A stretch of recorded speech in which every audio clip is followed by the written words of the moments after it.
Hey guys, it's Giridhar for Phonalicious, and today in this video, let me show you the Redmi 5 and I'll also share with you my first impressions of this mobile phone.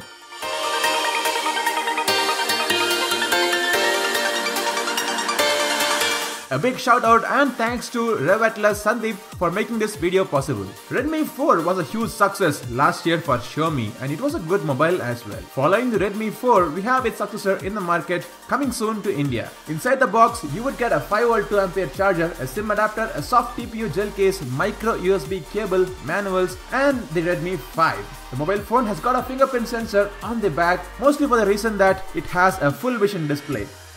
Also on the back, you would find a 12 megapixel camera and a single LED flash. On the top of the mobile, you would find the 3.5mm audio jack, mic and the IR port. At the bottom, there are two speaker grills, but it is a mono speaker. Sandwiched between the speaker grills is the micro USB port. Redmi 5 has a narrow bezel display. Above the display is a 5 megapixel front camera with a single LED flash. The navigation keys are on screen. The display is a 720p display. The display is bright and vivid and it is very much visible under bright light conditions. The fingerprint scanner is fast and accurate as well. Also, the speakers were fairly loud. Camera UI is the same UI which we have seen in the past. I have clicked a few pictures with this mobile phone. Check out the samples for yourself. I will reserve my verdict for the final review.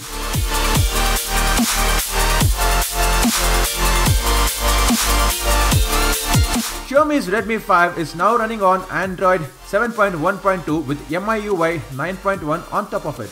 The mobile phone is powered by a Snapdragon 450 processor, which we saw last year powering up the Vivo V7 and Vivo V7 Plus. Processor seems to be good, but then this is just my initial impressions. The mobile phone is powered by a 3300 mAh battery, and also again I will have to test this battery out to see whether this mobile phone can have a battery performance as good as the one we saw in the Redmi 4. So make sure you don't miss out on the full review of the Redmi 5. Do subscribe to my channel Phonalicious. Until I catch up with you on the next video, this is Giridhar signing off. Goodbye.